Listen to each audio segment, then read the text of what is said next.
So the focus of the impact of both the pandemic and Brexit on our city of Southampton, and most importantly, highlight the strategic opportunities for the city to play a key role in the regional, national, and international economies. To introduce myself, and for those of you who do not know me, I'm Peter Taylor, Chair of the leadership team of the Southampton Chamber of Commerce.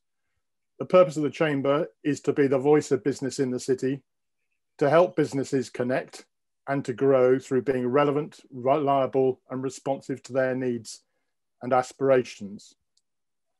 I'm also the managing partner of regional law firm Paris Smith, whose purpose is to enable its clients and our communities to thrive.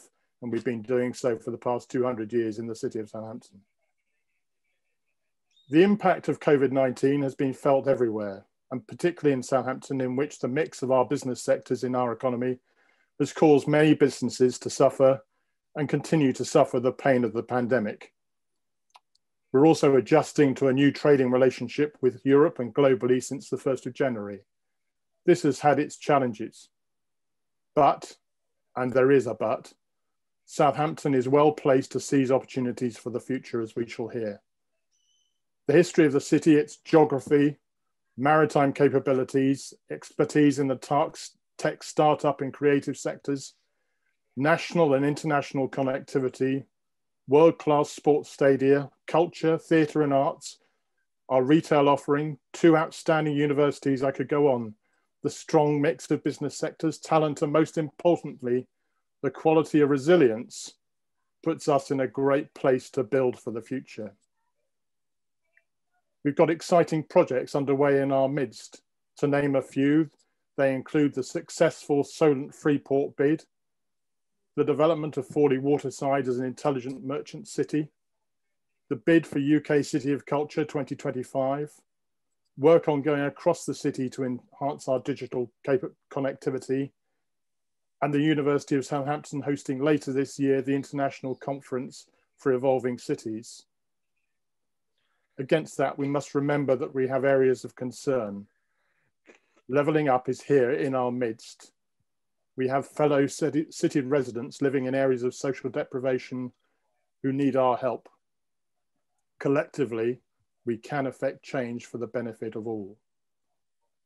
We'll start with a highlight of the findings of the PwC's latest Good Growth for Cities report from PwC Southampton Market Senior Partner Julian Gray, with whom I've had the pleasure of building this event, and economist George Mason. We'll then hear from our local panel of experts from around the city, Sandy Hopkins, Chief Executive of Southampton City Council, Alistair Welsh, Port Director of ABP Southampton, and Professor Karen Stanton, Vice Chancellor of Solent University. Each of Sandy, Alistair and Professor Karen will talk about the city, its growing for the future, the ambition for growth for the port along with jobs for the maritime city, and how education can assist businesses with skills in the city. After that, I'll chair a Q&A session with our panel where we'll discuss some of the themes that have emerged and pose some questions you have put to the panel in advance. I will post one question in the chat shortly for you to consider and let us have your responses. But there will then follow at the end a wrap up from me. So lots to cover in the next 90 minutes. Strap yourself in, enjoy the ride. And now I'm going to hand over to Julian and George, who will provide us with a deep dive of the Southampton and Solent data from the latest PwC Demos Good Growth for Cities Index. Julian, over to you. Thank you, Peter, and I hope you can now hear me, but good morning, everyone. And thank you, Peter, for your introduction. As Peter said, my name is Julian Gray. I'm the Market Senior Partner for PwC in Southampton. I'm delighted this morning on behalf of PwC to be co-hosting this session with Peter and the Southampton Chamber of Commerce. It's great to see so many strong organisations represented here today, evidencing the excitement about the foundations established in and around the city as a great platform to unlock the potential of Southampton and the wider Solent area. I sense a real buzz in the area with transformation initiatives such as the investment in the new next generation ready cruise ship terminal, Fawley Waterside, the ambitious £1 billion development of an intelligent merchant city, the City of Culture 2025 bid, the Mayflower Quarter development, the proposed extension of Southampton Airport runway, which many of you will know I'm very much hoping is going to go through next Thursday's election or meeting in Eastleigh. And finally, the announcement in the recent budget of the success of the Solent LEP's Solent Freeport bid. I think that's a potential game changer for the region. We have a lot to be proud of and a lot to do, but if one thing the pandemic has shown us is that to make a real difference, we need to collaborate. Your engagement today shows the strength of support from the business community to work together for the greater good and deliver on the potential for our city. Move slide 2, please. Now, turning to the findings of our Good Growth for Cities Index report. In the next few minutes, we will cover a brief overview of the methodology, an insight into the results for Southampton and the Solent LEP area, and what this analysis means for the region and implications going forward. So I'll start by giving a short introduction, and then George will go through in more detail the results of the index itself. But firstly, why good growth? Well, this is the 9th edition of our Good Growth for Cities Index report. Originally created in 2011, the aim of the index in the aftermath of the financial crisis was to recognise that traditional, narrow measures of success no longer represented an accurate way of measuring a place's overall well-being. If, for example, the pursuit of growth is about improving citizens' prosperity, the focus needs to be wider than just GDP or GVA. This sentiment is clearly shared elsewhere, and in the light of the pandemic, this is probably felt more so than ever. A place of success isn't just about its economic impact, but it's also like the health of the population and the learning opportunities that it provides to the local population. Next slide, please. So the report itself looks at 10 variables which capture a broad picture of a place's overall economic and social well-being. The process for selecting these variables was done in collaboration with our partner think tank on the report, Demos, which George will touch on in more detail later. As well as providing our traditional index, this report also looks at how cities' economies are expected to be impacted by the pandemic and their likely recovery rates in 2021. This takes into consideration the sectoral makeup of different places, but also things like COVID infection rates, furlough rates, and the number of people on universal claimant count. The report is useful in providing local policymakers and businesses an insight into how their areas are performing across numerous variables, providing a snapshot of good growth. It's then up to local leaders to think about what these results mean for them and how they tie into the broader policy agendas like levelling up. I'll now hand over to George, who will take you through the findings of the index in more detail. Thank you, George. Thanks, Julian. Next slide.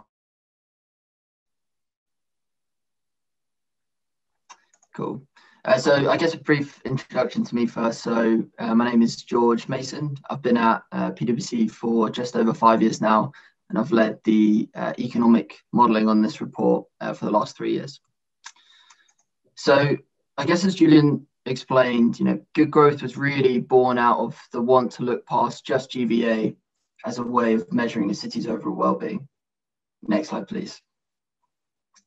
So with that in mind, our first index back in 2011, what we did was we ran a series of focus groups with Demos and members of the public to identify the top 10 variables that could be used to define the economic and social well-being of a city.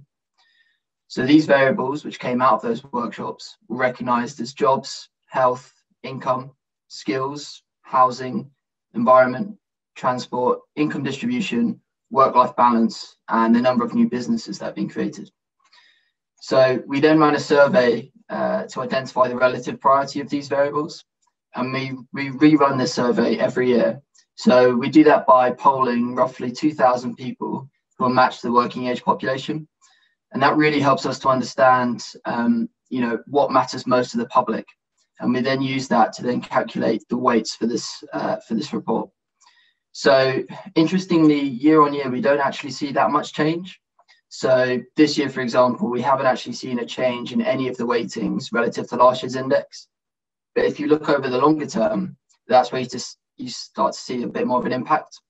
So, for example, health has become increasingly important in recent years and is now seen as the joint most important variable in the eyes of the public, along with jobs. So, and you'd expect to kind of see this going forwards as well in the wake of the pandemic. And conversely, jobs, whilst it's still recognised as a top priority, so 14% is a high weighting, that's actually waned in importance in recent years, which perhaps reflects the record low unemployment rates that the UK has experienced in recent years, and therefore declined in the eyes of the importance to the public. That said, I think it's going to be really interesting next year to see how the impact of the pandemic and COVID then reshifts the focus in terms of what matters most to the public. So expect to see some changes, I think, going forwards. Next slide, please. So that gives you a bit of an overview of what we include in our index and the relative importance of it.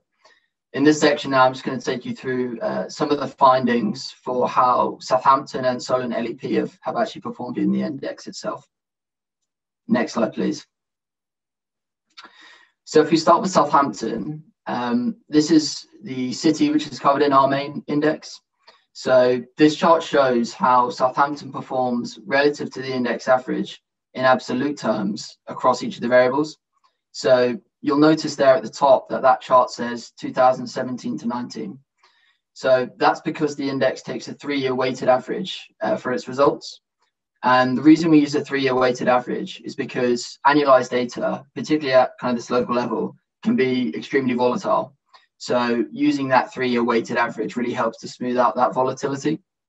I guess an important thing to note, though, is that clearly this doesn't include 2020. So 2019 is the latest available information that we have for data at this level. So the following charts in this section that I'll take you through really provide a snapshot of how cities were performing going into the pandemic. And then we've got kind of a separate section kind of on COVID itself. So the scores for each of these variables are calculated by comparing how Southampton performs in a given variable relative to a benchmark. And the benchmark that we use is the index average in 2011-13, which was one of our kind of first indices.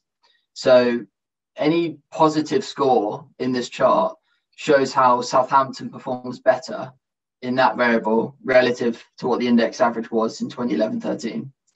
So, for example, you can see there, Southampton has a positive job score, which is shown in that orange bar.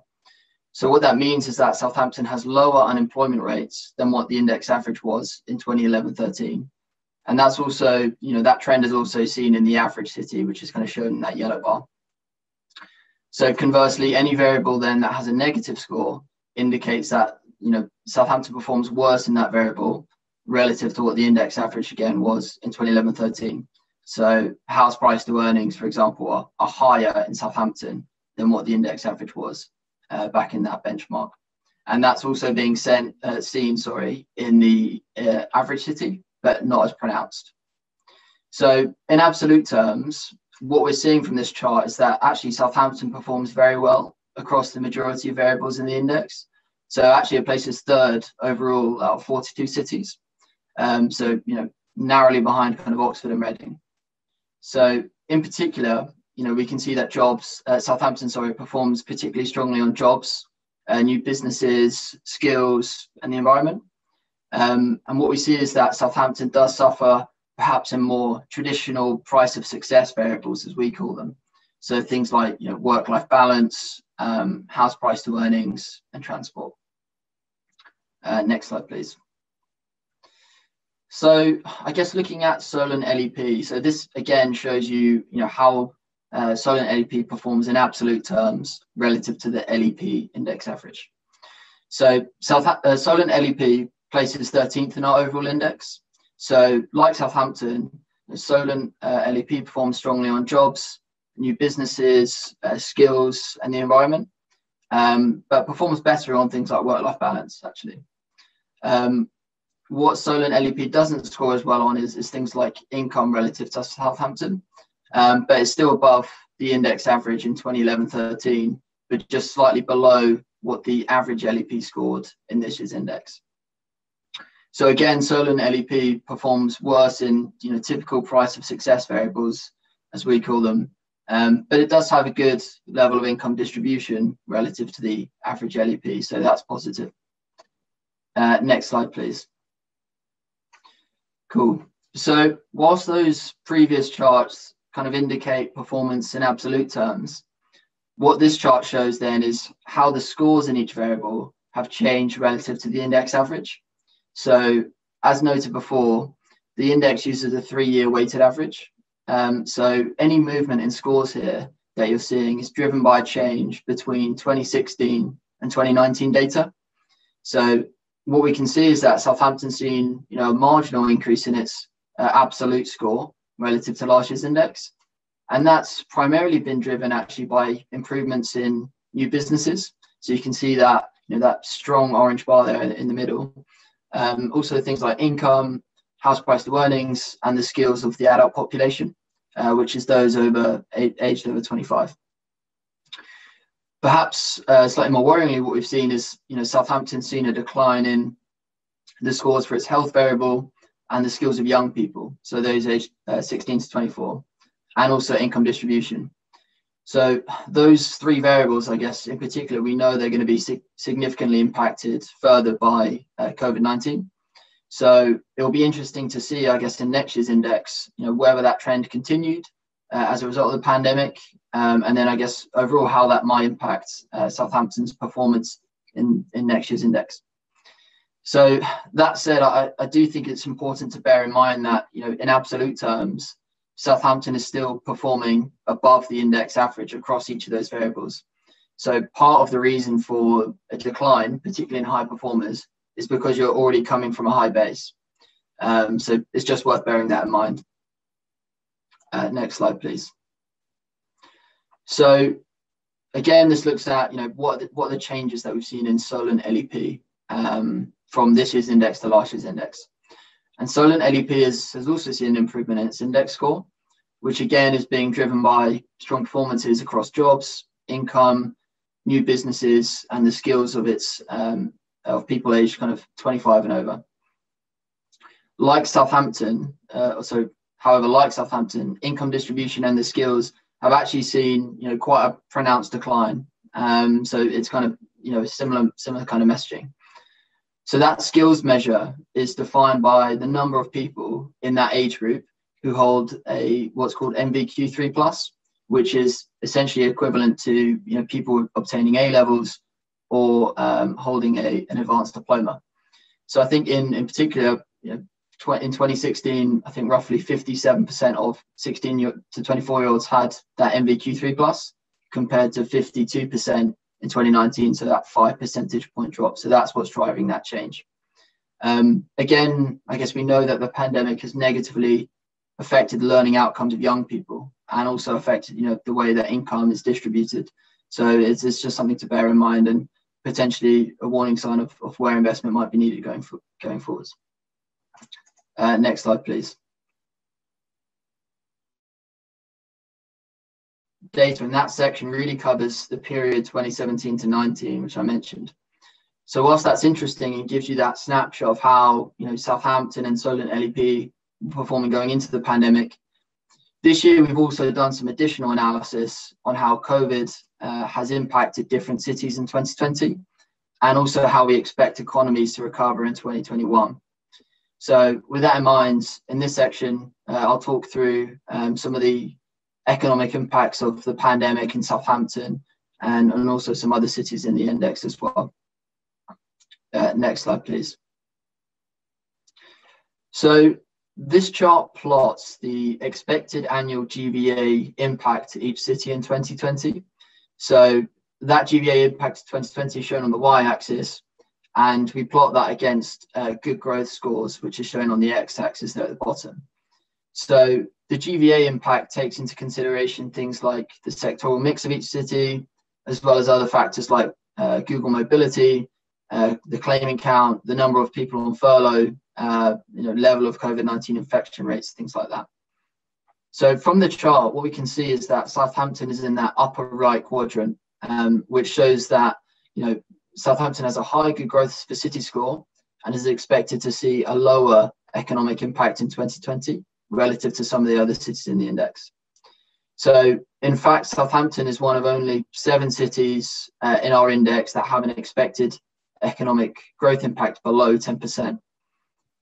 So part of this, you know, greater economic resilience is driven through both the sectoral mix, but which I'll talk through later, but also things like, you know, a relatively fewer amount of people placed on furlough compared to UK average, you know, lower COVID-19 infection rates compared to the UK average, and also a smaller increase in the number of people who are going on the universal claimant count, which has increased by about 1.9% from pre-pandemic levels compared to UK average of roughly 3.5%. That said, you know, clearly minus 9.9% is still a significant contraction. So there's still, you know, a significant amount to do going forwards as well. Next slide, please. So this bubble chart then plots each city's GVA growth rates in 2020 and also 2021. So on the y-axis there, you've got the expected 2021 impact to GVA, and on the x-axis again, you've got that same one for 2020, which I just went through. So the size of the bubbles in this chart reflect the size of each city's economy in absolute terms. So you can see, for example, that, you know, the size of Southampton's bubble is you know, relatively small compared to some of the other cities in the index. So I went through it in the last slide, but really, you know, what we're seeing is Southampton's economy is expected to be less impacted in 2020, but also to have a slower rate of growth in 2021. And that's primarily due to the fact that, you know, its economy is expected to be less impacted in 2020. So its relative base, or where it's coming from, is higher. So naturally, you know, what we expect is a city who has a greater impact in 2020 to see a higher rate of growth in 2021. So I think also, you know, what we've added to this in that table at the bottom is, you know, we've plotted how Southampton's GVA growth rate has changed over the past 10 years. And we've compared that to the top 2 performers in the index, so Oxford and Reading. I think it tells an interesting story for me, because what you can see is that Southampton's GVA has grown about 4 percentage points slower than the UK average over the last decade, and about 9 percentage points slower than Reading, which is kind of a comparator. So what that shows to me is that, you know, Southampton's clearly an area which is ripe for investment, because you can see from its good growth for city score that, you know, it performs strongly in a lot of the variables, but clearly more work is needed to encourage that investment and increase the levels of GVA, which I think Julian's going to touch on later, and talking about the Freeport and things like that. Next slide, please. So this slide provides a bit more detail on Southampton's sectoral mix, which helps to explain the GVA impact number, which we have for 2020. So our GVA analysis takes, you know, sectoral mix into account, and we use kind of national-wide predictions on the sectors and then apply that to kind of local economies. So you can see from, you know, this table that Southampton's largest sector is in the, which makes up roughly 13.5% of its economy. And we anticipate that sector to see a relatively small change in 2020, so only to contract by about 1%. So that helps to explain why, you know, Southampton's economy may be more resilient than others. But, you know, that said, parts of Southampton's economy are also more exposed than the UK average. So, you know, roughly 9% of Southampton's economy is made up of this transportation and storage sector, which is roughly, you know, 5 percentage points higher than the UK average. Which, you know, reflects Southampton's strong maritime and shipping base, for example. And we expect that sector to decline by 23% in 2020, which clearly is going to have a negative impact on Southampton's growth. But, you know, that is slightly offset by some of the other things that I mentioned, which goes into that calculation. So things like, you know, COVID-19 infection rates, furlough rates, and universal claimant count. Next slide, please. So this is the final slide that I'm going to talk to, and really it just outlines the proportion of those that are on the UK furlough scheme or signed up to the UK furlough scheme in Southampton. So you can see there that the local authorities of New Forest and Fareham have the highest percentage of workers on the UK furlough scheme in October in the Southampton area. So that was between roughly 6.9% and 7.2% of the workforce. So areas with a darker shade there have got a higher rate of furlough. However, if you look at Southampton overall relative to the UK average, you can see that even the areas with the darkest shade is still below the UK average of 8.1%. So while some of the local authorities have higher furlough rates, actually when you compare that to the UK average, it's fairly low or relatively low. So again, just something to bear in mind. So I'll pass you now back to Julian, who's going to talk through a bit more of the implications of the analysis and then what it means for Southampton and kind of the Solent region. Thank you, George, and thank you for all the comments that are coming through. Those are incredibly insightful and valuable. So some really encouraging signs coming through from the indices and some challenges as well. But what are the implications of the data from our report? Next slide, please. So while the challenges responding to COVID-19 cannot be understated, will require local leaders to stay agile in the months to come. Beyond the pandemic, there are glimpses of a better future. We must not lose sight of the imperative to act now to mitigate the worst of the impacts of the economic downturn and build the foundations for a fair and inclusive recovery. COVID-19 has shone a spotlight on existing and long-standing inequalities in UK society, as well as introducing some new ones. Given the different health, social, environmental and economic challenges that places face, including Southampton, both in responding to the pandemic and in driving ensuring fair and sustainable recovery, it's increasingly apparent that a place-based approach is needed. Each region, city or town is going to have different challenges, opportunities and areas of focus, as we've highlighted in regard to Southampton today. Addressing each of these areas will require genuine collaboration and coalition building locally and between local and national government. Next slide, please. So what are our views on strategies for local recovery? Well, younger workers, ethnic minority communities and those on lower incomes have been disproportionately provided a short-term safety net. Many jobs have been lost and many more will be. And focused support will be needed to support people back into work, particularly younger generations. Central to this will be a renewed focus on skills. If the UK is to improve productivity and deliver inclusive growth across the country, focusing on developing the right skills for the future jobs will be essential. The most successful places will be those with commercial culture that encourages entrepreneurship, investment, and innovation to flourish. International trade and investment will be a powerful engine for growth. Longer term success internationally will depend on increasing productivity and competitiveness at home. I think the strategic position of our port and the free port status gives Southampton fantastic building blocks to attract investment and be a city of international trade. People want to live in inclusive and welcome. With more people working from home, there are new opportunities to build virtual connections and play to our strengths in terms of livability, affordability, and community. There is still much uncertainty over how these trends will play out, however, but it is possible that with increased working from home, it could lead to more people choosing to move away from major cities, and in particular London, which I think creates an opportunity for Southampton. So in conclusion, whilst COVID has been a very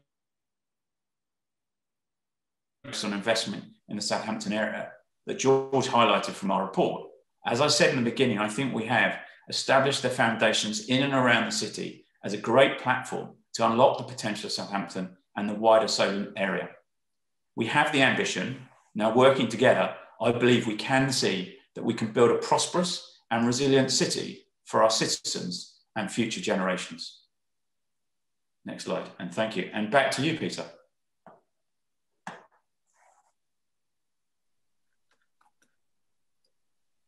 Thank you very much indeed. Thank you, Julian, and thank you, George. So without further ado, I'm now going to hand over to our panel and Sandy Hopkins, Chief Executive of Southampton City Council.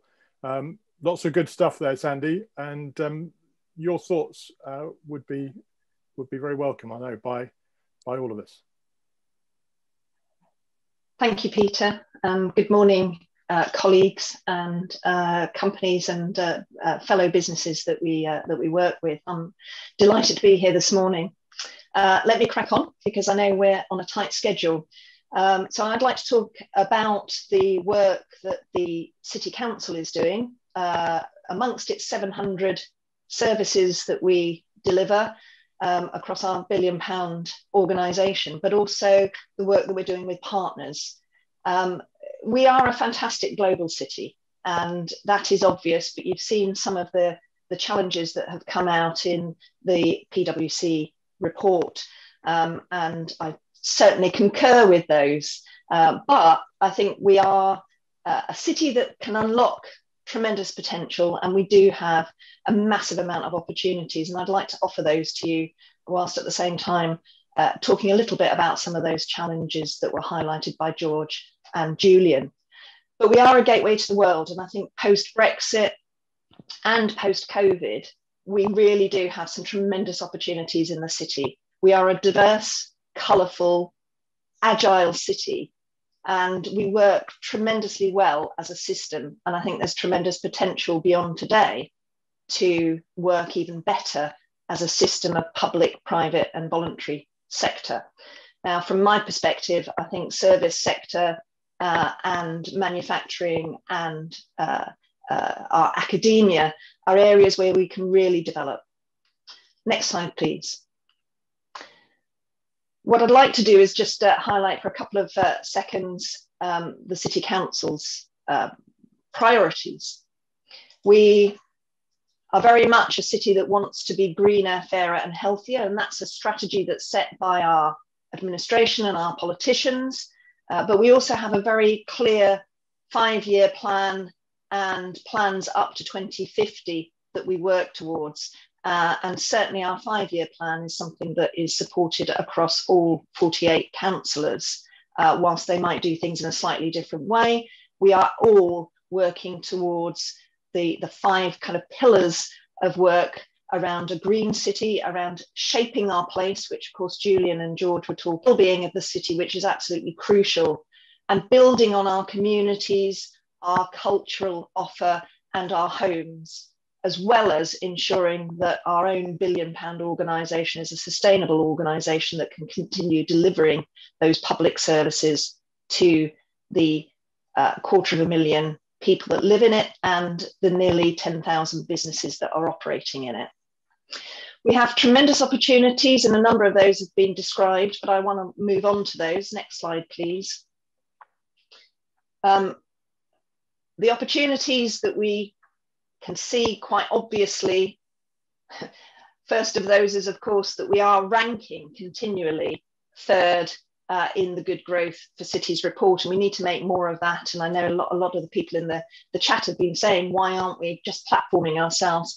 And I do remember when I arrived in the city, speaking as a resident who had lived in the area but commuted out for over 20 years. I enjoyed as a consumer everything that the city had to offer, but it was pretty clear to me as a commuter out that the city really undersold itself in the rest of the world and in the rest of UK. And certainly the Hampshire Lord Lieutenant, that was one of the first things he said to us, that we kind of kept our secret very well. So I think that's something we've really got to play on. And of course, opportunities like the City of Culture bid and our Green City agenda, I think will help us to drive some of that promotion outside. And of course, working with you, working with the new chamber that we've got in the city and companies like PwC, I think we can start to really push out the opportunities that there are in the city. We are an economic powerhouse. We do have that global gateway opportunity. Nearly, I think Alistair will speak later, but I think it's about 86% of the cruise industry in the country goes from this city. So we need to capture that. And we certainly have plans for a destination management plan within our City of Culture bid. Of course, the City of Culture bid, I think, despite winning it or not winning it for 2025, will bring lots of benefits, but I'm pretty confident we're going to win it. Our maritime heritage is, of course, another area where a number of you have been talking in the chat, needing to make more of that. And I think our local plan vision to 2050 and all the plan policies that work up to 2023, 2030, 2040, we need to address this. We need to be bold. We need to address that waterfront access that we seem to be lacking in the city, but we must not shy away from the fact that we are a working port city, and we should celebrate that. And that industrial heritage is just as important as the tourism heritage that we want to pick up. Next slide, please. I want to talk for a couple of minutes just about the challenges, though, because there are challenges. You saw that in the PwC study this year. We do have high levels of deprivation, and what this map shows you is where Southampton sits. And sometimes people refer to Southampton as a northern city in the south. And certainly if you look at some of our group families, when as a chief executive of a local authority that provides social care services to adults and to children, the pandemic has absolutely changed the demands. And one of my biggest challenges as a business is, how do I help manage the demands? In some areas, the older generation, we've increased something like 78% demand. With crime surveys, the annual crime survey from 2019 to 20, which was up to last March, showed an increase in things like violent crime. And we rank 55th in the index of multiple deprivation for 2019 in the country, out of 317, which puts us in the top quartile of the most deprived local authority areas in the country. So we do have challenges. And people who commute out of the city on average earn £43 more a week than those that are residents and working in the city. Next slide, please. The skills agenda, again, is something that has been mentioned already as an area we do need to focus as a system of leaders, public, private, and voluntary. And we absolutely do need to do that. As a city council, we've already started to do that. We've been pushing. We're one of the first, in fact, we are the local authority, first local authority to have a national partnership agreement with the Department for Work and Pensions, which we signed this year. We have been a major centre for employment growth over the years, but the pandemic has really hit some of our key sectors very hard. And you will know that, the 200 people that are attending today, and it has shaken business confidence. We have seen, and you can see here, a drop in the job postings. The darker green line is national, the lighter green line is the Southampton job postings down the bottom. So you can see we've got some real challenges there. How do we attract and grow higher value sectors and jobs in the area? And we need to do that by ensuring we've got the right skills, the right infrastructure, the right investment, and the right connectivity. These are all things that, again, people have been talking about in the chat. Next slide, please. So we are trying to address these issues, and we're trying to address them through the understanding of the inequalities and the deep-rooted inequalities that we've got. Somebody, I think, in the chat was mentioning the digital divide. You know, we do have that, but at the same time, we have got opportunities, and we're doing a lot of work with the universities, with colleges, and I'm very keen to build a much stronger relationship with our schools across the city. And our Director of Children's Services, Rob Henderson, who's joined me, and the rest of the team in recent months, is working really hard to try and join up that system of education. We do want to be a city of learning. My colleague Kate Martin and her team are working in manufacturing to become a learning city. There are a couple of those in the country, and we want to join that club. We're doing a lot of work with them, but we have to understand the facts about issues like unemployment and issues like the inequalities in the city that I've mentioned. And certainly in January 2021, the unemployment rate in the city was 6.7%, which was up from the 5.1% in the southeast and the rate of 3.1% in 2020. So we've doubled the number of people already that are unemployed in the city.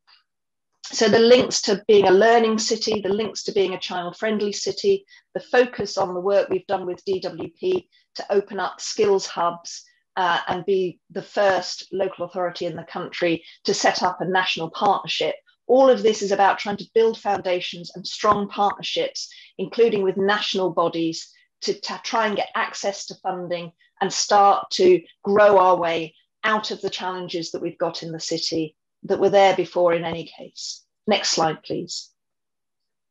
A key part of that strategy is the work that my colleague Kate Martin, Exec Director of Place, has been doing with our councillors and with businesses, discussions through the business task force and roundtable discussions and engagement with partners.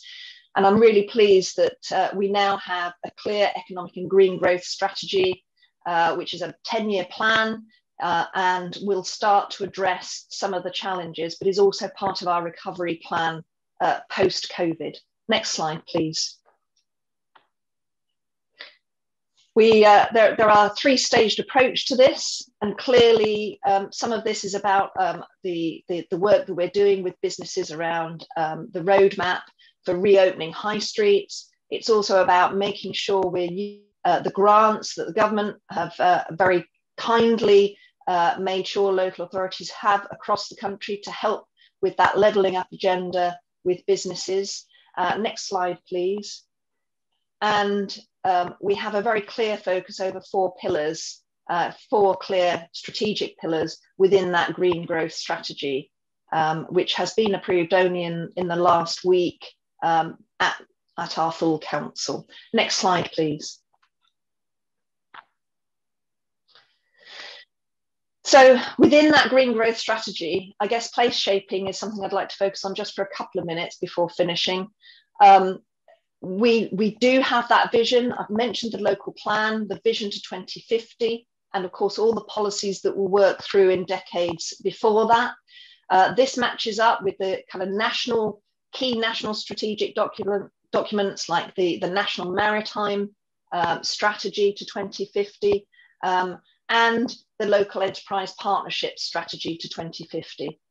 We want to focus on building homes. We want to focus on building facilities and putting investment in facilities that aren't necessarily statutorily required. And I think that shows the strength of commitment from our politicians across the council of all colours to actually invest in people in the city and the facilities, the parks and the open spaces that we have, which are unique selling points for the city, the opening up access to the waterfront, working with businesses, but also in a post-pandemic world, really building on the communities and the stronger communities theme that was something that I introduced as a new chief executive coming in 2019. And that includes putting investment into sports centres and community hubs and celebrating that Southampton City is a number of different districts, a lot like New York, for example, and really building on some of the fantastic examples we've got globally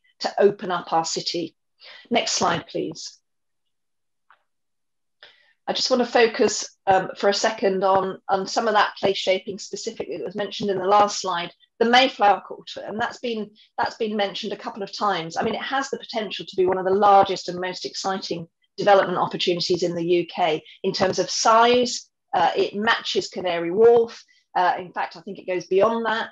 The opportunity has the potential to support all sorts of investments, and particularly the free port status that we can share in the area. And that's thanks to colleagues in the council and also partners like Alistair, who put a lot of time and effort into that, working with the Local Enterprise Partnership on behalf of the city. That is the scale of this opportunity over 25 years is considerable, and you can see that it's a mixed use opportunity, a focus on learning, child-friendly homes and commercial business. And again, in a post-Brexit, post-pandemic world. So we have an opportunity to work together across all sectors to make sure that there's a real success in this quarter that City Council is investing in itself as well. Next slide, please. A couple of other projects that I wanted to mention, because these schemes are market-led. The Bargate scheme by Telon Capital is really important given the location of the the development site, which is at the heart of the city and adjacent to some of our cultural offering, the historic Bargate Museum, and also our fantastic walls that, again, we still don't make enough of. And I think there's a great opportunity within that destination management. It's also important that private investment helps us shape the future of our city. It's not just about local plans and paid executives and councillors. It's about a joint effort, a system effort, as I've mentioned. So two really exciting projects. And of course, you've heard about the fantastic project that Aldred and Brett are doing on the Forley water side, which again, I'm really keen to work with the LEP and with them as partners to open up the access across the water to that wonderful new town that's being built. Next slide, please. I couldn't not have a slide that illustrated with clarity our charter to be a green city. And again, there are a number of people who have joined us this morning who are signatories to that green city charter. We still need to work a lot harder to be a green city. And again, people have mentioned that in the chat, but the ambition is there. And I believe we can do that together. I believe by challenging one another, pushing each other, we can really achieve the greenest city status in the country. And the team are very committed to wanting to do that. And we have some great exciting pilot projects, including things like our electric scooters, which I'm looking forward to trialing. Next slide, please.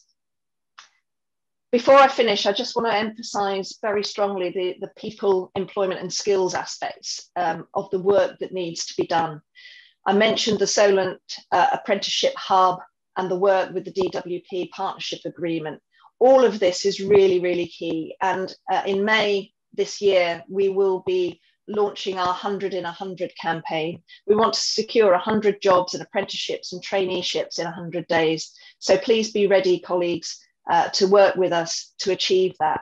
We're already on the map with the DWP, which is, I have to tell you, some achievement. So our employability and our focus and our work with the two fantastic universities and the colleges and schools is going to be key. Next slide, please. Just wanted to highlight the work around our Future of Work programme and the key projects that we'll be doing. And again, I won't read out what's on the slide, but just wanted to give you a quick view of that before I finish. Next slide, please. Again, I couldn't finish without mentioning the commitment that we have to connectivity in the city, which again links with our City of Culture, links with our Green City ambitions, and links with our place shaping ambitions. We have achieved nearly £57 million worth of funding through the Transforming Cities funding. We're working with important partners, businesses, but also residents across the city through our councillors and through our staff.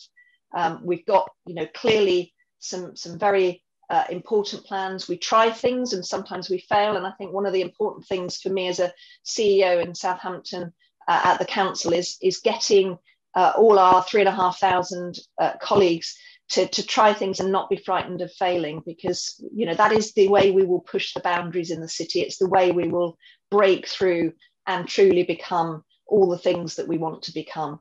But the work that we do around the local transport plans, again, is something we still need to further build on, including with partners like our taxi drivers and our bus companies and the train companies. And finally, next slide, please. Again, I felt I needed to absolutely mention the UK City of Culture bid. A number of you will have heard much about this. And Claire Whitaker, OB, I think, and Gemma, I think, are online today, so I'm sure we'll be there to answer any more detailed questions. But this really is the greatest opportunity we've got, I think, to recover. It was a greatest opportunity beyond Brexit for me, alongside the wonderful growth opportunities that we've got with Terminal 5 that Alistair will talk about, I'm sure, in a minute. But this is a system-wide opportunity, a chance to celebrate the cultural diversity of the city, the history of the city that goes back centuries, We've already got a fantastic platform on which to build this in terms of some of the place shaping that's been done in the past by others, the cultural quarter. We've got a fantastic offering with regional theatres like the Mayflower Theatre, the Art Gallery, and the fantastic globally acclaimed art that we hold. We've also got amazing sports facilities and sports teams like our Premier League football. We've got the Women's Euros next year that we're hosting. We've got celebrities like Shalina Permalu with her Mauritian restaurant and many, many other global restaurants in the city. We've got amazing sponsorship from ambassadors like Laurie McNenemy, Craig David, and we've got a lot of great media sponsoring and supporting us, like the BBC, Unity 101, the Southern Daily Echo, Wave, etc. Our biggest threat is Bradford. So folks, we need to beat Bradford. But I believe we can do that. And I hope what I've shown over the last few slides can encourage you to join me as system leaders to really make these things. Last slide just gives you some references, please. Thank you, on where. So I think from here, do I hand over to you, Alistair? I think you do, Sandy. Thank you very much indeed. And from Sandy to me, and I guess if I say next slide, please, we might move on. And I guess next slide as well, if you could. So I'm Alistair Welsh, and I just want to give you a little canter through really what's going on in the port today and a bit of a flavour of what's coming up in the near future, because there's quite a lot that is happening and a lot more that will be happening. And in terms of the, I guess, the headline for the port that we have in our city is that the port really is critical for the UK, both today, but also as we see it increasingly into the future. And it's pretty intensively used. Next slide, please. The port itself, we have four main sectors of trade that we look after and we cover. From an automotive point of view, we are the UK's biggest export port, around £40 billion of manufactured goods that leave the port every year. And of those, about 90% go outside the EU. So we really are sort of the UK's trading artery with the rest of the world. From a container point of view, we are the UK's second biggest import port, and the containers that come into the UK generally come in full with imported goods and leave mostly empty. And the container port is not only the most productive in the UK, it is the second biggest container port in the UK. From a cruise point of view, in more normal times, we are Europe's cruise turnaround port, and certainly in the UK, we are dominant, should we say, in the cruise sector. And our aim is to make sure we continue to invest to maintain our position as ships change. The port is also home to Fawley Refinery. That's the UK's biggest oil refinery and chemical processing plant. And we're also a centre for multi-purpose vehicles and all sorts of bits and pieces which are made in the UK and which are then used, distributed through the hub in the port in Southampton to get to the rest of the world. And one thing I'll just pause on when we talk about the port and what it does today. Over the last year, with the impact we've seen of COVID, which has impacted, I think, all of us in different ways, one of the key pieces that I think we haven't spoken about an awful lot because it's just what we do is the port has kept going and has stayed open 24 hours a day, every single day throughout the COVID crisis. And there was a time last year when we were the only port in the world that was accepting all ships and turned nobody away. And it's something which I think is with Port Health, with Public Health England, with the NHS and the wider port team to make sure that at a time when the world really needed help, this is the only port in the world that was open to absolutely anyone. And it's something which has been recognised widely as something which I think we should be very proud of. Next slide, please.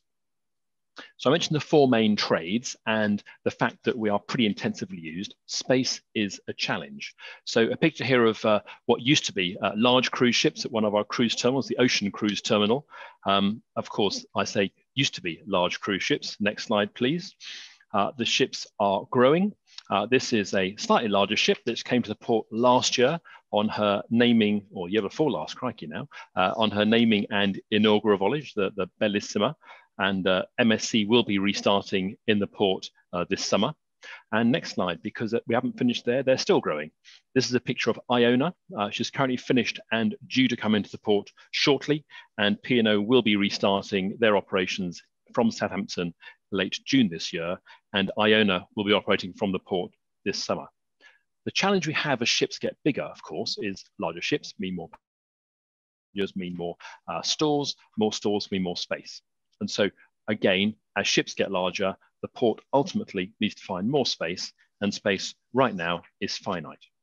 But it's not just cruise ships that are getting larger. Next slide, please.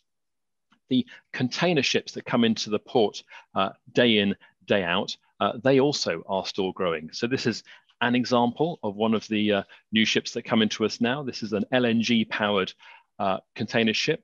And this has around about 24,000 container capacity. So to give you an idea of scale, the volume that ship envelops is roughly twice the size of our new aircraft carriers. So these truly are the very biggest ships in the world. The challenge we then have, of course, is if we're having more of these larger ships coming in the old days, you might have taken 500 boxes off a ship, might have taken 1,000 boxes off a ship. What we see going forwards is we might be taking 4,000 or 5,000 or 6,000 boxes off a ship, which in turn then means, again, we need more space. So space is a challenge, but these ships getting larger, and of course, per box, the emissions are coming down dramatically, not just because of the way they're fueled, but the way these ships are designed. And that's the right thing to do going forwards. So cruise ships getting larger, container ships getting larger, space is a challenge. Next slide, please. So with automotive, that's one product we've managed to go up with. We now have around about half of our capacity for automotive and multi-decks, and our capacity is around about 56,000 units on the port at any one time. And right now we're pretty much at full house because manufacturers are working hard to export, and we've got a good volume going out of the port for export, certainly slightly ahead of where we were this time last year at pre-pandemic time. The exports are markets we export to vary all the time, but UK manufacturing is in strong health. The challenge for us then is, as we plan for the future, what that means for us. Next slide, please. So before we talk about planning for the future, the sustainability side of things, we sometimes don't talk about it. It's simply what we do day in, day out. It's important for all of us. We live in the city, we work in the city, and of course, we want to make sure things improve. What we shouldn't forget is air quality in the city is very, very, very much better now than it was 5, 10, 20, 30 years ago. But of course, the challenge for us is not just how we improve it, it's how we accelerate the improvement. And so if we think about the port today, by the end of this year, the majority of the power that we consume in the port will actually generate within the port with solar panels. The vast majority of our port fleet are now all electric. And by the end of the year, my hope is that all of our small vehicles will be fully electric. And we have around about 70 charging points for our staff in the port to make sure they're able to charge their cars for free, because many of them won't have driveways and garages and so on. And we want to make sure we can help them to have electric vehicles. We invest strongly in new vessels, which are far more fuel efficient. So our new fleet of pilot boats will be coming to us in the next 18 months, which will use about 25% less fuel. We own and operate the largest inland rail terminal near Birmingham to help support pushing more boxes by rail. We look after that from Southampton, but also you've seen major investment in the rail capacity in the port in the recent past to help us push more and more volume by rail from the port. And we have the highest proportion of boxes that leave the port by rail of any port in the UK. And we're really proud of that. We're increasingly moving our fleet to electric, whether they're straddle carriers or their forklifts and so on. And of course, then the real fun for us comes with shore power. And shore power, top left, is a picture of one shore power installation unit. And this is a unit that'll cost around about £8.5 million to install. And it will be operational by the end of this year is our plan. A huge amount we're doing to try to make sure we do the right thing for ships to make sure they are able to plug in. And of course, the challenge to make sure we continue doing that. I'll talk more about a new cruise terminal, bottom left, in a minute, but it's fair to say that it's certainly at the very highest level of sustainability in terms of its own performance. So a good story to tell, but equally it's simply the right thing to do. I know that all of us in our own businesses are doing our own thing, and certainly we as a port also are doing the very best we can to make sure we continue to accelerate the improvement in air quality. Next slide, please. And as we look to the future, just a flavour of what we see happening as we head up to 2050. From a container point of view, clearly a range of forecasts, but we do see an increasing number of containers coming into the UK, and we see the ships, we'll debate where they level out, but certainly we will see the average number of boxes per ship continue to increase, and the amount of space we'll need to support that itself will increase. From a cruise point of view, cruise passengers have increased tremendously in the last 15 to 20 years, and we see that growth will start to slow down, but we do still believe we'll see a doubling of cruise passengers as the cruise ships become both larger and much, much cleaner, a doubling of the cruise passengers over the next 20 to 30 years. And we need to make sure we invest to hold on to that. I should mention, as the cruise ships get larger, our very clear aim and intent is to make sure we can continue to have the facilities in Southampton, which means that no other port in the UK will be able to justify the investment required to support the cruise industry on the scale that we do, because we want to hold on to that industry here, and we're determined to make sure we don't surrender that crown. And from an automotive point of view, one of the key things with automotive and UK manufacturing and the impact of Brexit and the Brexit deal, you may be aware that there is a critical date of 2027 for UK manufacturing for automotive. And that is that if, or at that point, the local content of automotive units must be above a certain level if it's to be exported into the EU tariff-free.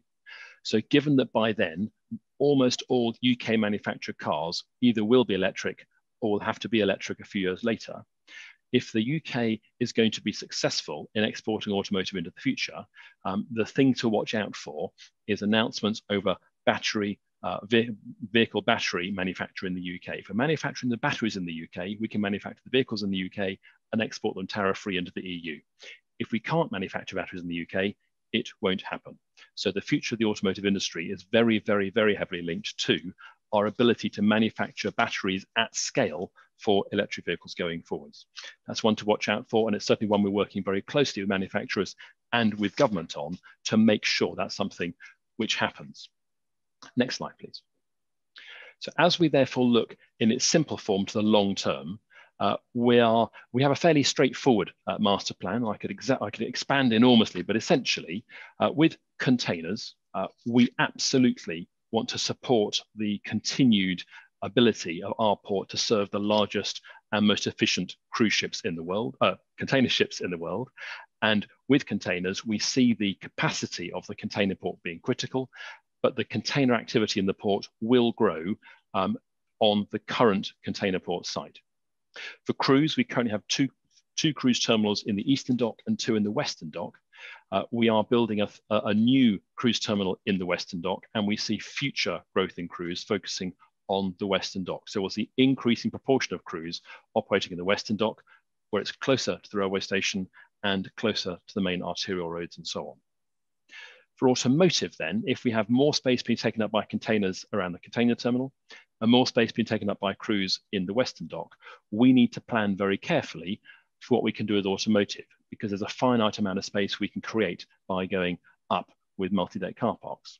And so for the long term, we are absolutely looking at the potential that we have for moving some of our automotive capacity across the water. We have about 700 acres of port. We've got about 1,000 acres of land across the water. What we're not doing is saying anything's going to happen in the near future. What we are looking at is the case for and the logic for migrating some activity progressively across the water over time. And that's something we're working very closely with New Forest District Council, the National Park, and other organisations with. And I'll touch on that in a second in terms of free ports. So if we just go to the next slide, please, I talk about the container port and work that's going on there, just an example of the sorts of things that we have been doing in partnership with DP World in the recent past. This is a picture of a modest sized container ship, and bear in mind the boxes you can see on that ship are all 40 feet long, so they're all the length of an Arctic lorry. And the rather strange barge or jack-up barge you see behind it is a dredger. And think of that dredger, it doesn't look very big, but the digger on the back of it, if you look at the size of that digger and look at it next to a container, the arms are about 150 feet long, something like that. So these are absolutely enormous bits of kit, which we make sure we bring in to make sure that we have the capacity in the water to support the very largest container ships in the world, because we have ships which are something like 16 meters or so beneath the water when they come in. These are truly large ships, and we have to make sure we are effective in competing on a global stage to make sure we can secure the capacity we need for the UK going forwards. So we have been investing with DP World in the container terminal, and we continue to do so. And next slide, please. We're also working very closely with partners right across the region as we plan for the Freeport status. Now, within the Freeport, this is early days, and the Chancellor announced that the Solent Freeport bid had been successful. Well, in fact, we've been successful to get through the first gateway. There's now a lot of work to do to get that formally confirmed, hopefully later on this year. But the work that we are doing now with the LEP and with the other partners in the waterside, that the Freeport bid, from Forley Waterside through to Exxon, through the Solent Gateway team, Portsmouth Port and so on, and all the local authorities, is to look at the case for exploring how we can accelerate planned activity and planned investment in the Freeport area to really see how we can bring benefits, not just to the organizations that work within the Freeport, but also to the wider area. And one of the areas we're going to focus on in the near future that's relevant to us in Southampton specifically is the Redbridge site. And you can see here an aerial shot of the container port and the railway terminal and so on behind it. One thing we're quite keen to do is we have an opportunity, I think, coming up to see how we can best use that space going forwards. And we look forward to exploring that further. But I think we'll see more about the Freeport, we'll hear more about the Freeport over the coming 6 months or so as our plans get closer to a formal launch and government support. And in terms of the future, at the moment, we have around about £100 million of capital spend in flight, which we'll complete this year. And we then look to the future beyond that. But we are still heavily investing in infrastructure because we have a strong view and we're very excited about the future and the growth potential we see in the port here. We're also recruiting pretty strongly. We'll have significantly more staff in the port, I think, at the end of this year than we had last year. And that's a continued story because we absolutely are focused on not just investment of infrastructure, but also in people. And that's from apprentices through to graduate trainees, through to people in most departments in the port. We are a growth organisation and we're excited about the future. Next slide, please. And in terms of the future coming to today, I mentioned a 5th cruise terminal. This is a facility that's being built adjacent to the quayside in the Western Dock.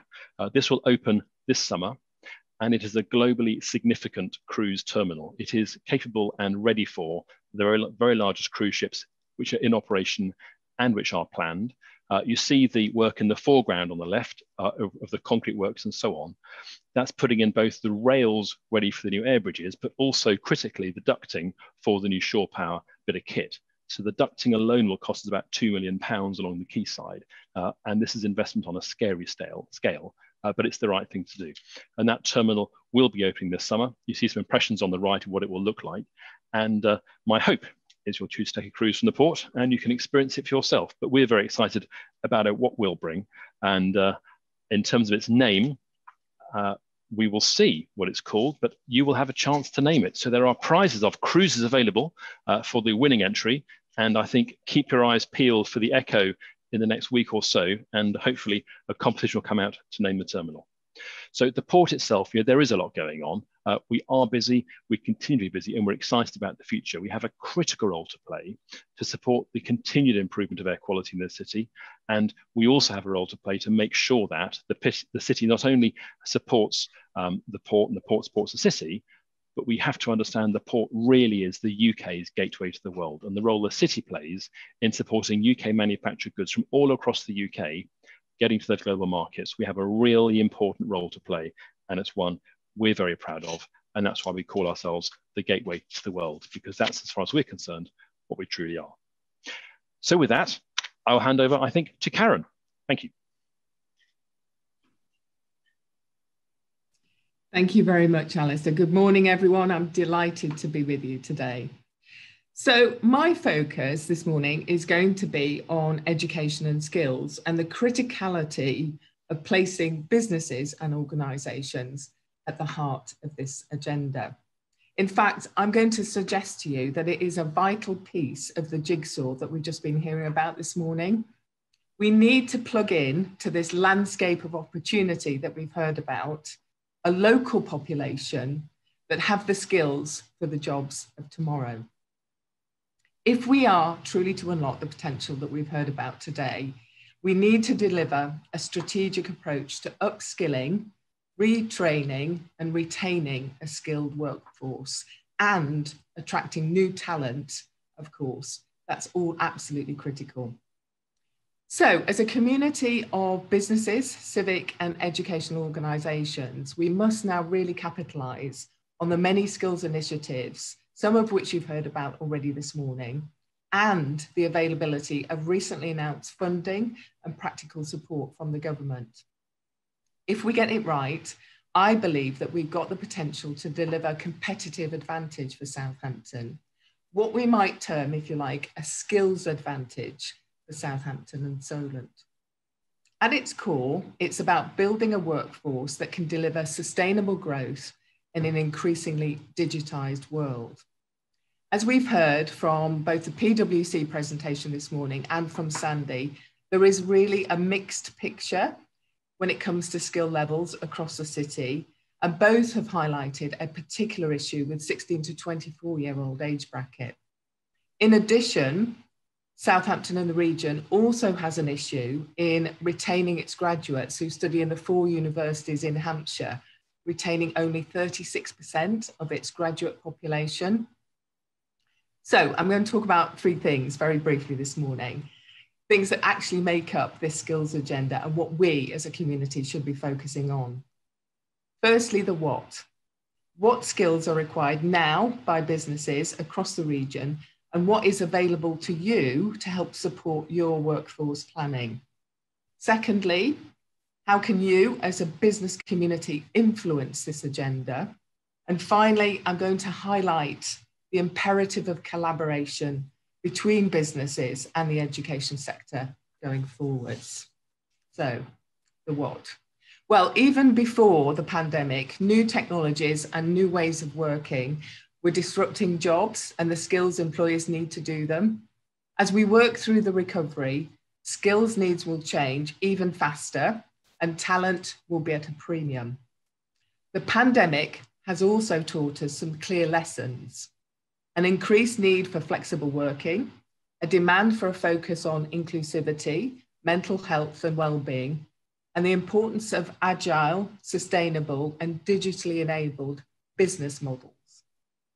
As the economy restarts, I think there are 4 key areas that businesses and civic leaders across Southampton and the region need to consider. Firstly, developing a talent strategy that focuses on a mix of digital and cognitive capabilities, social and emotional skills, and adaptability and resilience. I'm conscious that today in the room, we've got a fantastic spectrum of businesses from banking, auditors, lawyers, tech firms, construction, retail, manufacturing, maritime, and the creative industries. We also have public and private sector representation here today. Critical thinking, problem solving, project management, creativity, critical tech, and data concepts are now core skills across all those sectors and professions. I think a key question for us today is how well are you embedding them into your workforce planning and training? For example, managers now need to understand how to lead teams virtually to build social capital and cohesion. The dynamic of running your business and your organisation has, I think, completely shifted. Do you feel ready for that shift? Secondly, the city needs to respond, I think, to a rapid acceleration towards e-commerce, different approaches to shopping and travel, and working in a distance economy, and a society where health services, for example, going to see your GP, will likely stay partially, I think, online. So as your operating models have shifted, your workforce has to adapt. Brexit is also a factor, of course. It will impact on supply chains as companies consider production closer to the point of sale and the growth of domestic change as well. So as well as cultivating new international markets and trading relationships, and as we've already heard, I think Southampton is very well placed to be at the forefront of these changes, but they will require a certain skill set, particularly around logistics, transportation and demand planning, for example. So the city is going to have to prioritise, and it's going to have to prioritise the development of skills to support our strength sectors. So marine and maritime, advanced manufacturing, aerospace, defence, life sciences and healthcare, digital and creative, the information and visitor economy, construction, green and clean tech. We also have to accommodate in this landscape the rapid change brought about by automation and the fourth industrial revolution, and by the move to green, including net zero and decarbonisation. And green leadership skills are going to be in real demand going forward. And finally, I think as a city, we need to be ready to help those individuals we've already heard about who need transferable skills as parts of the local workforce actually seek to move into different sectors post the pandemic. As we know, some of the jobs that we have now will be lost for good. So how are we going to help those individuals rapidly retrain for new roles? So there is some good news. There's already a lot going on, and I think we can be on the front foot. So let me give you some examples here. So the Solent LEP is working on a regional skills strategy, and it's operating a Solent Apprenticeships Hub, providing information expertise. We've already heard from Sandy about the fantastic partnership with the Department for Work and Pensions, and also their initiative around creating a youth hub to support people into employment. Across our further education colleges, there are many examples of excellent partnerships with business. For my own university, we have recently run the Small Business Leadership Programme in the region, which looked at supporting over 150 SMEs to assist with the development of resilient post-pandemic business plans, and the feedback from those courses has been excellent, I have to say. The government's Build Back Better plan also places a strong emphasis on high quality education and skills. And I think before the pandemic, they were pointing to the significant productivity gains and international competitors having increased really by about 20% for the overall growth of the nation. So we know that improving the skills within the country, within the region, has a significant impact on productivity more generally. So at a government level, as part of the Chancellor's budget recently, a commitment to skills featured heavily through the introduction of a lifetime skills guarantee. And in total, the government has pledged £2.5 billion to a new national skills fund. And a Skills for Jobs white paper launched in the last month has aimed at transforming our further education colleges with much needed investment in that sector. There's also a shake-up going on in terms of qualifications. That landscape is changing. There's a growing focus on technical, T levels rather than A levels, and qualifications for students who want to progress into a technical qualification and into technical careers. Employer-led boot camps lasting 12 to 16 weeks are about to be rolled out nationally with a focus on new skills acquisitions. And by 2025, every citizen will have access to a lifelong loan entitlement, which has 4 years worth of funding, post-18 education, and you can really learn in a modular way. So you can dip in, dip out, gain credit, and acquire qualifications and credits that lead almost up to a degree level. So all of these new initiatives and funding streams are intended to deliver structural and systemic change to the landscape for skills development, and therefore present a significant opportunity for the city. So moving on to the next question, how are we going to engage in all of this? How do businesses, local businesses, Southampton businesses and in the region influence this agenda? There is no doubt the government sees the key to building back and levelling up as a strong workforce. They see that as critical. But they've also been clear that the agenda needs to be led by businesses, not by colleges or universities or training providers. A strong indication of this is the launch of a £65 million funding pot for chambers of commerce and others to develop local skills improvement plans. It's a really important, I think, that this community seizes this initiative and bids for substantial funding to create a local plan. It's also important that businesses use their local colleges and universities to help them navigate this agenda. I'm aware that there are lots and lots of acronyms. It can be quite a confusing landscape, I think, for businesses to actually engage in this. But certainly I know, for example, City College, my own university, through our recently launched Solent Business School, have the expertise to help you shape your workforce planning. And colleges and universities across the region are offering all of the qualifications and the training programs that you need. We just need to be able to provide access to them for you. You need to be able to understand that landscape. And finally, I wanted to talk about the imperative. I think from everything that we've heard this morning, the key to really making a difference to job prospects, unemployment, retaining our graduates in the city, rapid productivity gains, capitalising on the free port, building a merchant intelligent city at Fawley Waterside, enabling our citizens to reach their full potential, levelling up the social inequalities of Southampton, and creating the vibrant, prosperous city that we all want. It's a relentless focus on education and training for our citizens. The opportunity is there, the funding is there, and we don't often say that. What we need to do is join all of this together. So this truly is a moment, I believe, for a system-wide partnership across business, civic and education sectors. And crucially, businesses need to take the lead in these discussions.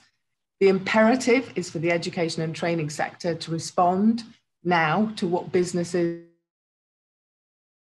want. And we must approach this agenda in a way that delivers against the objectives of the City Council for a fairer, greener and healthier city. So at the start, I talked about creating a skills advantage for Southampton to deliver a post-pandemic economic, social and cultural recovery for the city, and to take advantage of the many opportunities that are now available to us will require partnerships and collaboration. And if we get it right, as the PwC report highlights, there are multiple factors placing the city in a strong position to succeed. Thank you very much, everyone, and I'll hand back to Peter. Thank you. Wonderful, brilliant. Thank you very much indeed, Sandy, Alistair and Karen. Such rich content there following on from Julian and George. So ladies and gentlemen, this is where I need a bit of help from you, please. And we're going to launch 3 poll questions.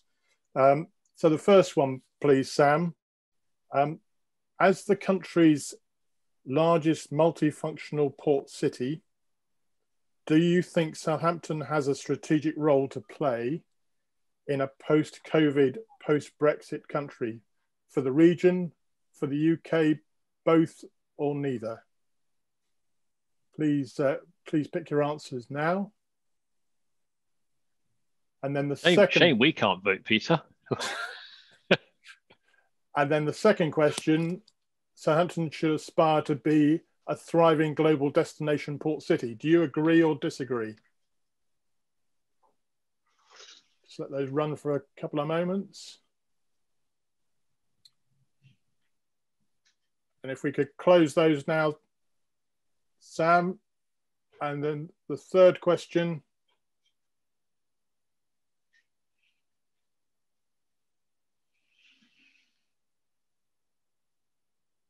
Got the third one in front of you. Would you be willing to contribute more support to achieve this shared objective?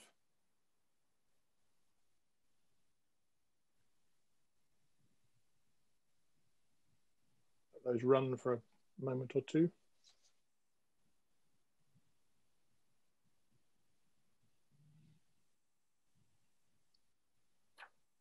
Right, we'll come back to those answers and the poll results, but I'm just going to move. I'm conscious of time, and I said we would finish at 11. We may slightly overrun, but I do want to take a couple of questions. And the first one, we've heard lots of talk about Freeport. So the first question that has come in before this event was, what are the benefits for me and my business being located in a Freeport? And I'd like to pose that to Alan Gasser, who's a tax partner at PwC, who will be able to help us with that. Alan, Yeah, thank you, Peter. I will keep things short because I know you're conscious of time. So really the benefits around the free port consist of a number of tax reliefs, exemptions, and also sort of administration easements that really designed to make it easier and cheaper for businesses to do business in the free port zone. So there are 5 tax reliefs that are available. One is around customs duties. So saving you paying customs duties and tariffs when you import and when you export. There's enhanced capital allowance reliefs, meaning when you invest in construction buildings or renovating buildings, you get enhanced reliefs. Also, when you invest in plant and machinery, there's full exemptions from stamp duty land tax when you buy land and property used for commercial purpose. There's full business rates reliefs for all new businesses that set up in the free port, and also businesses that exist that expand in the port. And also we're likely to get parliamentary approval for exemptions from employers' national insurance for businesses in the port. So the summary is 5 significant tax reliefs, and those are likely to be available for 5 years for those businesses. Back to you, Peter. Brilliant. Thank you, Alan, very much indeed. Moving on. Next, we'll do one more question and then we'll come back to the polls. In terms of opportunities panel, what do you see as the top 3 priorities for Southampton unlocking its potential? Can I come to you first, Sandy, on that? Yes, certainly, Peter. I mean, we've talked a lot about skills and access to employment, but that has to be in that list of 3. I think from my perspective, supporting businesses to grow, to stay here, to inwardly invest here, that would be another priority. And that includes startups. We have 43,000 students at the universities who are doing some amazing things. And some of those people, and I've spoken to some who start up and then they get swiped by Silicon Valley and disappear. So, that would be a priority. And I think I spoke about place shaping, and that would be my 3rd. We have to shape the place. We have to be bold about pushing the boundaries and giving access to the waterfront. And that might mean difficult decisions. That might mean difficult conversations with industrial estates and landowners to kind of move in the next 30 years so that we've got access to the waterfront. I think making bold and brave decisions and not being frightened is key to all of those 3. Thank you. Brilliant. Thanks, Sandy. Alistair, your thoughts? From my point of view, Peter, I think that as a city, we need to make sure we are an effective platform for investment. And so I think we need to make sure we, in infrastructure terms, to sort out the bottlenecks we have. I think we need to make sure that planning is speedy so that we are seen to be able to be agile and move at speed. And I also think we need to really make sure we have an effective destination management organization to really put across the thing the city has to offer. So when folk come to the city, they can use the city. Other thought for me, if I may, is I think we need to recognize what our strengths are so we can differentiate ourselves from other cities, so we can promote what we're good at, because there are so many things we're good at, and I think that will be helpful. Brilliant. Thanks, Alistair. And Karen? Yeah, well, I absolutely support everything Sandy and Alistair have said. I think all I would say, perhaps with the lens of somebody who's relatively new to the city, having only been here for just over a year, let's not lose the momentum that I can really feel building. It feels fantastic. It feels like everybody wants to come together. I think in many ways the pandemic has enabled that. We've been talking to each other to really move this city forward, and I think I would just want to echo that. Really, let's use this opportunity now to come together. What Sandy would say, system-wide leadership to really deliver for Southampton. Brilliant. Thanks, Karen. The polls, Sam, can we post the poll results just so everybody can see? So poll 1, as the largest multifunctional port city, Southampton strategic role, 69% of you said both the UK and the region. Great to see. 28% said just the UK. So that's outstanding. And should we aspire to be a thriving global destination port city? 98%. well, that's pretty comprehensive to me. And would you be willing to contribute more to support this shared objective? Again, 98%. So thank you very much indeed. I think that gives us a very resounding message to all on the call and beyond about this sense of ambition for Southampton. I'm just going to take one more question. But what I can tell everybody is that we will run further sessions because, as I said earlier on, the content has been so rich and the contributions to the chat have been absolutely outstanding.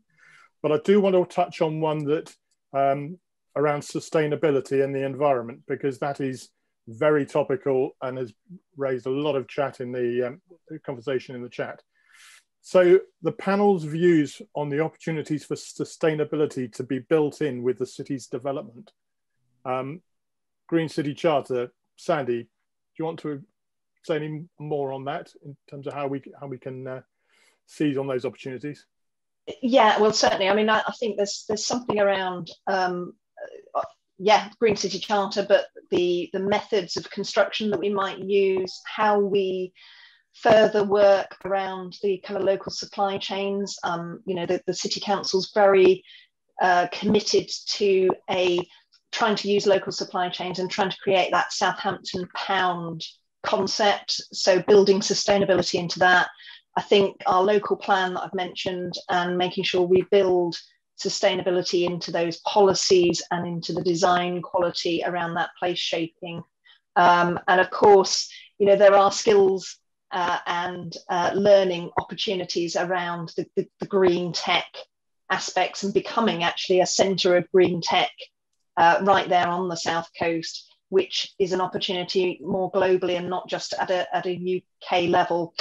And there's more work we need to be doing around sort of how do we work together to create some decarbonisation across the whole of the city. Yeah, brilliant. Alistair. Peter, I mean, sustainability, it is a huge topic in a short period from an air quality point of view, which I think is what many people think of when we think about sustainability. The European target is we must be below 40. We are currently in the port, we have unit or kit measuring this right across the port. We're around about 27, so we are significantly under the EU target, and of course our challenge is to continue to improve that. But if we go so far beyond air quality, yes, of course all the infrastructure we have meets the new latest building regs requirement and some, so make sure that we are at the very highest standards of quality and put new buildings in. But in terms of the team we have, as you'd expect, yes, we're involved right across the community, both through work and outside of work, with all those things you'd expect we'd be doing with supporting schools and supporting other community initiatives, as well as supporting what we think are a lot of good things that happen around the patch. And we can't wait to see the Reece Leisure team supporting the restart of the marathon this year, because that's something we're very proud to be involved with for many years as part of our wider programme to help us become fitter and healthier around the patch. Well, thanks, Alistair. Karen? Yeah, for us, I think it's about building it into the curriculum. So, we are already doing that as a university. I know the colleges are doing that as well. So putting, those skills, that learning into the curriculum at an early stage is absolutely vital, really, to growing that within the population. And I think just to mention, we're also, as a region, bidding for an Institute of Technology. And within that Institute of Technology, there will certainly be a focus on learning and skills development on the green and clean agenda. Brilliant. And some of the conversations I've been having with businesses up and down the country around using Southampton as an rail and the port, and of course the benefits that we have of the rail network reaching right into the port and reaching into Solent Gateway is really compelling. As well as the conversations around renewable energy, and I know that Fawley Waterside is focused on that, and there's work going on at the university on renewable energies and hydrogen. So it's great stuff. We're now at 11 minutes past 7. I said we would end at 11, and lots of you have got lots of other things that you need to be doing. So ending something when actually we all want more is probably not a bad place to be, and we will run more sessions. So at this moment, I just want to say a really heartfelt thank you to all of you for giving up your time this morning, to our panel of speakers, and to Vicenza for Steve Groom for hosting the platform. I think it has been a really inspiring event. I'm thoroughly encouraged and enthused by the level of support that we have got. We have a moment in time to develop a thriving global destination port city. The world moves at a rapid pace and we must not miss our chance. What the last year has brought into stark focus is that to achieve great outcomes, it requires a collective effort to achieve strong results. One group, one stakeholder, one company, one person can't do it alone. We all have our part to play in effecting change, and we should all take responsibility for what we can add to achieving this objective. We can do this. We have the assets. We have the opportunities. What's clear, we have the shared vision and we have that ambition.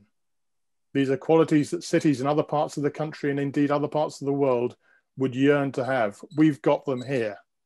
Yes, we have challenges, but we must treat those as opportunities for solutions and not insurmountable barriers or hurdles. Southampton, as you have rightly said, has a strategic role to play in the region and nationally. We should embrace the responsibilities which come with the privilege of having such a role. And I hope that you will feel inspired to get involved. Indeed, I believe that we have a moral obligation to add value to the city, to those who live and work here, both now and in the future. They depend upon the city and its economy for their livelihoods, for their health and for their well-being. It's said a vision without action is a dream. Action without a vision is a nightmare. We have the vision. We can and must take action to bring that vision to life. In so doing, we will unlock Southampton's potential. So when you leave the call today, please ask yourself, what are the 3 things that I can do to bring this vision to a reality? Then share them with Julian, with me, or indeed any member of the Southampton Chamber of Commerce leadership team. Their details are on the March newsletter, which is sent to all members in the city region and indeed shared on the Southampton Chamber's LinkedIn page. Many of you know I'm a fan of rugby, one of the greatest teams of all time in all sports, but particularly in rugby, is the New Zealand All Blacks. To be an All Black means becoming a steward of a cultural legacy, to leave the shirt in a better place. And if we all adopt that mantra, we can and shall leave Southampton in a better place for future generations. And we shall be able to look back on what we have achieved with a great sense of pride. So thank you for your time. Thank you for your contributions. Thank you for your support. We will be back together again. Collaboration, as someone has just said in the chat, is key. So enjoy the rest of the day. Enjoy the weekend. Enjoy the weekend's rugby. For those of you who support Wales like I do, let's keep our fingers crossed for a good result in Paris. So take care, everybody, and look forward to seeing you again soon. Bye-bye.